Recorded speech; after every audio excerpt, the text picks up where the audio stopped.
Decreto Natural. Nuevo local, 18 de julio, Casi Vázquez. Decreto Natural. Más cerca. Viví una vida sana.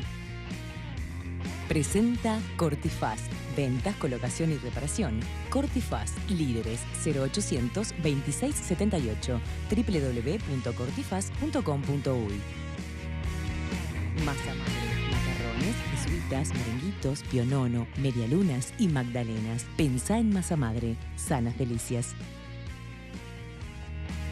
Vamos a recibir a Eleonora Bianchi, que es directora de Protección Integral del MIDES, de quien depende el programa Calle, porque se realizó ayer y anteayer el Seminario Internacional Red Calle Latinoamericana, justamente para ver desde una perspectiva que vaya más allá de los problemas particulares que vemos en Uruguay con las personas que viven en la calle, decía en una perspectiva regional o internacional.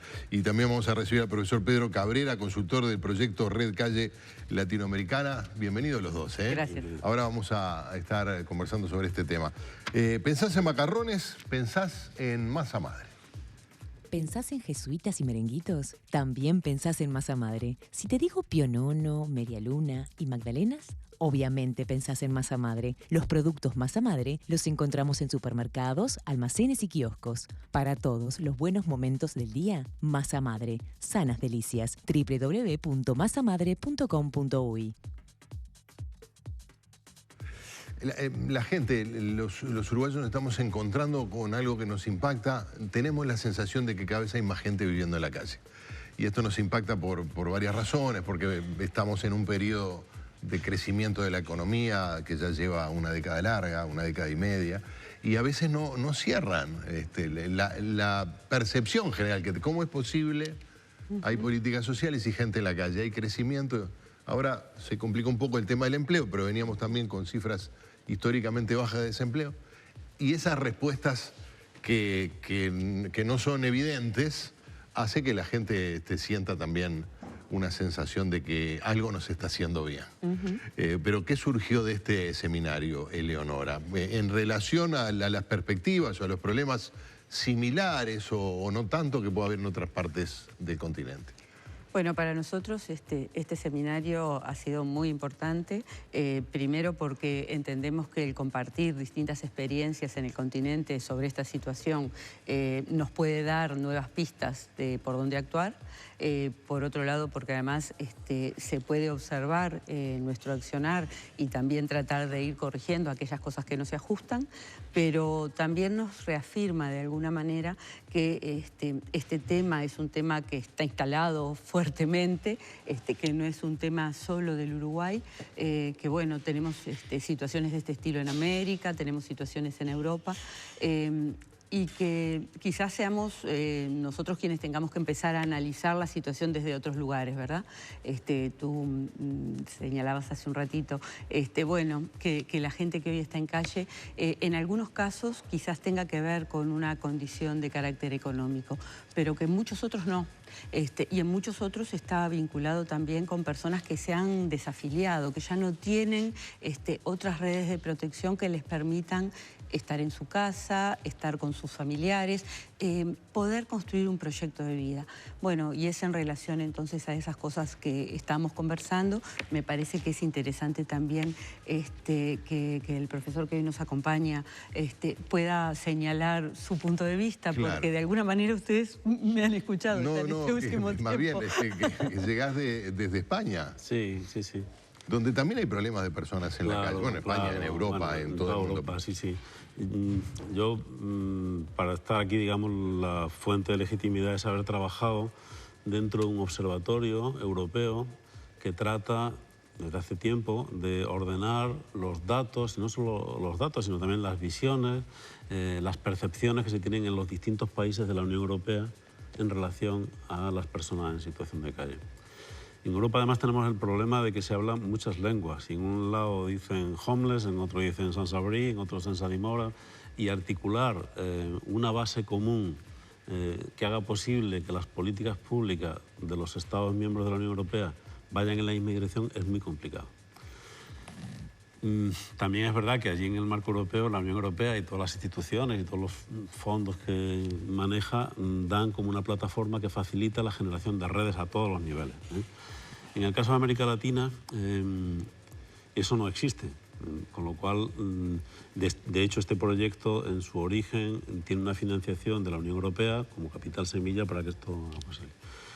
Pero eso no significa que no sea menos necesario, porque, primero, porque las realidades son muy distintas, están coloreadas por la historia local, por la estructura económica, por la población del país, por el tamaño incluso del país, por la condición de Estado federal o unitario, que todo eso modifica la circunstancia, ¿no? Por eso es tan importante este proyecto, porque de alguna manera dice, lo que tú tienes en tu casa no lo tienes tú solo, sino lo que lo tienen también tus vecinos. Y lo que son tus aciertos, si se pudieran sumar los aciertos que están teniendo en otros momentos, otros de los que están cerca de ti, serían mucho mayores. Y tus propias insuficiencias no tienen por qué deprimirte, porque en todos lados hay situaciones que no se consiguen resolver. Con lo cual, el compartir prácticas innovadoras, buenas prácticas, y también los límites, las carencias de cada dispositivo nacional es muy importante. Por lo pronto, vemos que esto ocurre en distinto grado y con las complejidades del caso en países con mayor desarrollo, con desarrollo medio, claro, y por cierto con países con mayores problemas de desarrollo. No es un problema de un tipo de países ni por cultura ni por nivel de desarrollo económico o social. Aunque todo eso influye. Claro, exacto. Aunque todo eso influye. Porque, bueno, por dar alguna pista de lo que a nivel local, digamos, en el caso de Uruguay, de los 6 países que están en la red en este momento, que aspira a poder incluir a más países, estamos hablando de Brasil, 218 millones de habitantes, claro, con una organización federal. Estamos hablando de Paraguay, de Chile, de Uruguay, de Costa Rica y de Colombia. Realidades tremendamente diferentes. Allí donde, por ejemplo, el conflicto armado de décadas ha generado desplazados por millones, como es el caso de Colombia, naturalmente eso deja su impronta en la calle. Una vez entrevistando a la subsecretaria, Ana Olivera, sobre este mismo tema aquí en este estudio, hablábamos de situaciones que se dan en algunas esquinas de Montevideo. Y la subsecretaria de Desarrollo Social conocía los casos, no digo los 700 casos, pero en esa esquina sí conoce fulana, mengano, esa dimensión que tenemos que en Uruguay, por ser más pequeños, también le da una particularidad. Y paradójicamente hace que la gente diga, ¿cómo es posible que no se pueda solucionar? Claro, ayer se mencionaba, y es una política que tratamos de llevar adelante, tiene que ver con la proximidad, con la cercanía con la población en general que tiene situaciones de vulneración de derechos y en particular con el caso de las personas en calle. Lo que muchas veces nos ocurre, y les ocurre sobre todo a nuestros equipos, es que haciendo el seguimiento de estas personas, haciéndoles propuestas alternativas para que accedan a entrar a nuestros centros, vamos determinando que algunos tienen la disposición, pero que sin embargo muchos de ellos prefieren sí la cercanía con un técnico, el trabajo con un técnico, pero no necesariamente dejar la situación de vida en calle. A veces porque su propia historia lo lleva a eso. En muchas oportunidades porque ya, como tú decías, ha estado en otros, con otros organismos del Estado por privación de libertad en general, a veces por temas de salud mental. Según la cifra que ustedes manejan, exacto, el 70%, es decir, 7 de cada 10 personas que están en la calle tuvieron algún contacto por distintas razones con el Estado. Y eso muchas veces les lleva a no querer repetir experiencias similares y en otros casos también ha deteriorado de alguna manera su proyecto de vida y no le permite de alguna forma volver a repensarse desde una situación nueva. Y esa es nuestra obligación, es lograr trabajar con estas personas para poder ir transformando esa situación. Pero efectivamente nosotros somos conscientes que a 1.660 aproximadamente llegamos a diario con la prestación directa de un servicio. Pero hay otros, tú mencionabas en el entorno de 700 personas, que no logramos que quieran incorporarse a un centro, que no quiere decir eso que no continuemos trabajando. A veces uno escucha lo que nos dice la gente a través de distintos medios. ¿Cómo es posible que no se le consiga una casa? Es decir, no tiene casa, el problema es darle una casa. No tiene trabajo, darle un trabajo. Eso la gente naturalmente tiene esa mirada compasiva, si se quiere. O luego aparecen los conflictos, por qué orinan o por qué hacen ruido, molestias. Y eso genera tensión.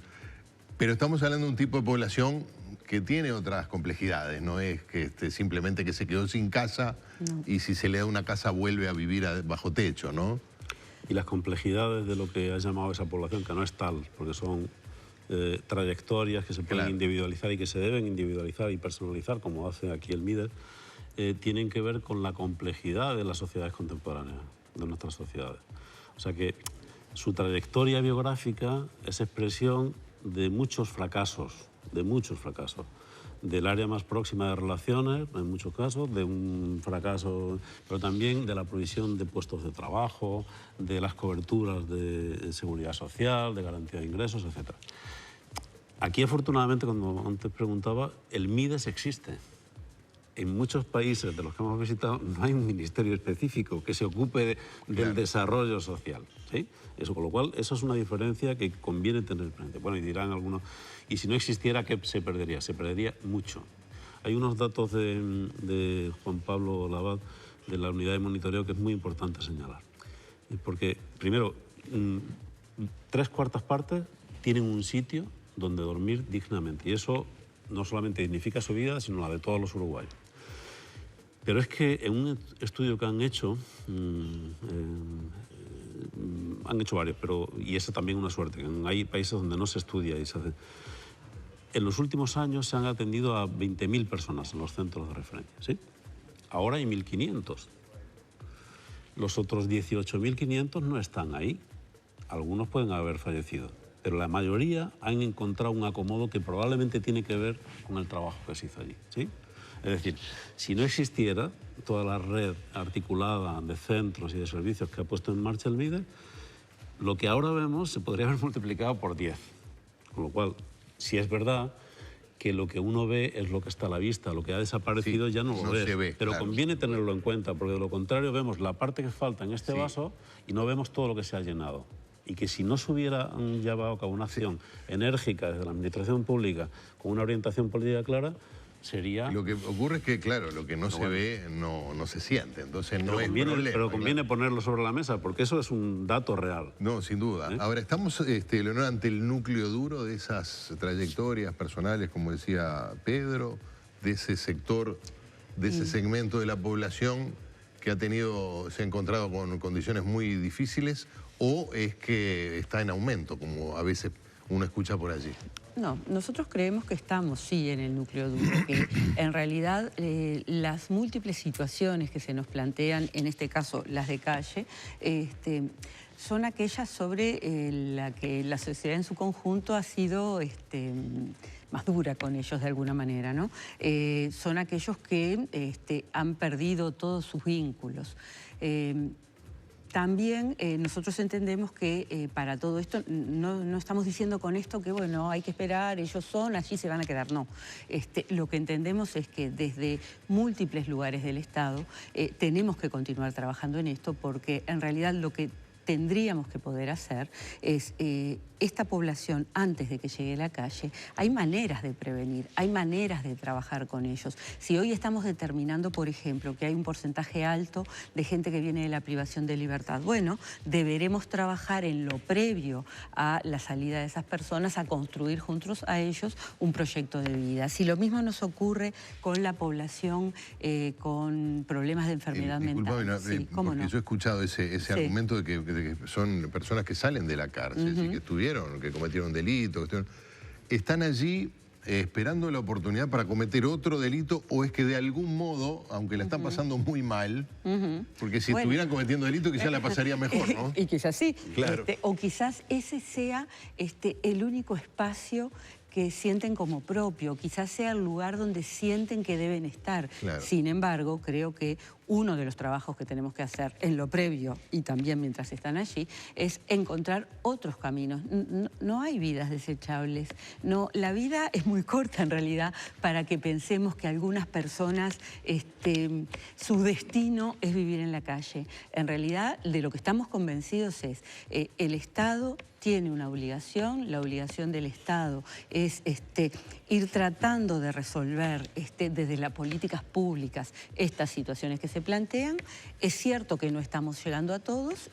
Nuestro compromiso es redoblar el esfuerzo, Sí. es continuar trabajando. Es muy en ese duro ver a la sentido. gente con los colchones en la calle, supuesto. es muy duro y bueno, por lo menos nos recuerda que no todos estamos adentro todavía, ¿no? Es decir, que no todos estamos incluidos y eso... Pero es importante que esa visión, que no corresponde con todas las personas que se encuentran sin techo en Montevideo, porque muchísimas de las personas que son atendidas, por ejemplo, en los centros nocturnos, te las cruzas por una vereda y no la reconoces como tal. Claro, exacto, claro. O sea que Es uno de ahí se genera una representación colectiva que no coincide con toda la realidad, sino con una parte minúscula, aunque muy llamativa. Yo quería poner sobre la mesa una paradoja. Cuando uno compara en América Latina, la tarea que ha desarrollado el MIDES, el hecho de que exista y toda la red que ha puesto en marcha es prodigiosamente importante y positiva. Si lo comparamos con otros lugares donde, no voy a decir el nombre, pero hay algún país donde no hay ni un solo cupo para personas en situación de calle. Bueno, esto es importante. Pero de alguna forma la calle funciona como una bañera. A mí me gusta poner ese ejemplo para que la gente visualice.